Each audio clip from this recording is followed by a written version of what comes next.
അതിൽ മരണപ്പെട്ടത് 14 പേർ. അതിൽ ആദ്യത്തെ പേര് ഉമൈർ ഇബ്നു അബി വഖാസ്, വെറും 16 വയസ്സുള്ള സഹാബിയാണ്. ഞാൻ നോക്കിങ്ങള് സഅദ് ഇബ്നു അബി വഖാസ് എന്ന് പറയുന്ന സ്വർഗം കൊണ്ട് സന്തോഷ വാർത്ത അറിയിച്ച 10 സഹാബികളുണ്ട്, അശറത്തുൽ മുബശ്ശിരീൻ. ആ സഅദിന്റെ സഹോദരനാണ് ഉമൈർ, ബ്രദർ, അനിയൻ. 16 വയസ്സ് യുദ്ധത്തിന് വന്നത്.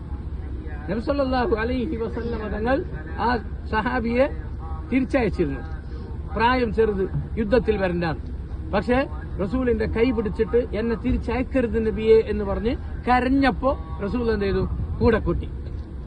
ബ്രദർ പിന്നെ സഅദ് ഇബ്നു അബി വഖാസും യുദ്ധത്തിനുണ്ട്. അദ്ദേഹം പറയുന്നത് എന്റെ അനിയന് യുദ്ധത്തിന്റെ കുപ്പായ ഇടാൻ അറിയുന്നില്ല, എന്റെ അനിയന് ശരിക്കും വാള് പിടിക്കാൻ അറിയുന്നില്ല. ഞാനാണ് പഠിപ്പിച്ചു കൊടുത്തത്. എന്ത് ആവേശം എന്നറിയോ?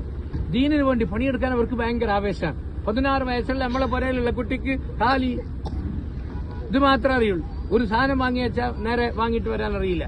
പക്ഷെ ഇവിടെ 16കാരൻ ബദരീങ്ങളുടെ ലിസ്റ്റിൽ 1ാമത്തെ ആള്, 16ന്റെ പ്രായത്തിൽ പ്രായപൂർത്തി എത്തുന്നതേ ഉള്ളൂ. സുബ്ഹാനല്ലാഹ്, അത്ഭുതമാണ്. പിന്നെ അങ്ങനെ നമ്മൾ വായിച്ചുകൊണ്ടെങ്കിൽ നിങ്ങൾക്ക് വേറൊരു സാഹിബിനെ കാണാതെ സഅദ് ഇബ്നു ഖൈസമ. കണ്ടെങ്കിൽ സഅദ് ഇബ്നു ഖൈസമ എന്ന് പറയുന്നത് മദീനക്കാരനായ സ്വഹാബിയാണ്. ഇതിൽ മക്കക്കാരുണ്ട്, മദീനക്കാരുണ്ട്. കാരണം 200 ചില്ലാനം ആളുകൾ മദീനക്കാരായിരുന്നു നബീന്റെ ഒക്കെ ഉണ്ടായത്. 60 ചില്ലാനം മക്കക്കാരായിരുന്നു ഈ 313. അങ്ങനെ മിക്സ് ആയിട്ടുണ്ടായത്.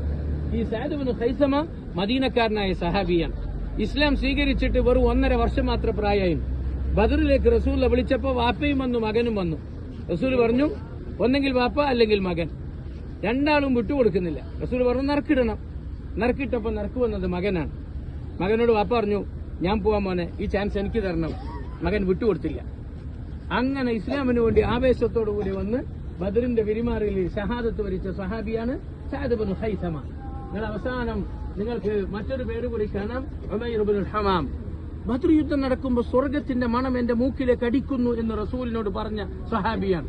സ്വർഗത്തിന്റെ സുഗന്ധം ജീവിച്ചിരിക്കുമ്പോൾ തന്നെ മൂക്കിലേക്ക് അടിച്ചു വീശുക. റസൂൽ അത് പറഞ്ഞപ്പോ ആ സഹാബിയോട് പറഞ്ഞു ഖൂമു ഇലാ ജന്ന, നടക്ക് സ്വർഗത്തിലേക്ക്. പിന്നെ നേരെ പോയി പടവട്ടി മരിക്കുകയായിരുന്നു. നമ്മുടെ നേതാക്കന്മാരാണ്, ഇവരാണ് നമ്മുടെ സ്വർഗത്തിലെ നേതാക്കന്മാർ. ഇവരെയാണ് നമ്മൾ സ്വർഗത്തിൽ കാത്തിരിക്കുന്നത്. നമുക്ക് അവരോടൊപ്പം ചേരാൻ കഴിയണം. ഇനി നമ്മൾ ആദ്യം വേണ്ടെന്നറിയോ, അവര് ഈ ബദറിന്റെ വിരിമാറിൽ ആകാശത്തേക്ക് പാതിരാത്രി കൈകൾ ഉയർത്തി ദുആയിരുന്നതുപോലെ ജീവിതത്തിലെ പ്രതിസന്ധിയിലും പ്രയാസത്തിലും അല്ലാഹ് എന്ന് വിളിക്കാനുള്ള കരുത്ത്, ഈമാനികമായ കരുത്ത് നമുക്ക് വേണം. എപ്പോഴും കൈകൾ മുകളിലേക്ക് ഉയരണം. കൈകൾ ഭൂമിക്കടിയിലേക്ക് അടക്കപ്പെട്ടവരിലേക്ക് ഉയരുന്ന അവസ്ഥ ഒരിക്കലും ഉണ്ടാകാൻ പാടില്ല. ഭൂമിക്കടിയിലുള്ളവരിലേക്കല്ല, 7 ആകാശങ്ങളുടെ മുകളിൽ അർശിൽ ഉപവിഷ്ടനായ നാഥനിലേക്ക്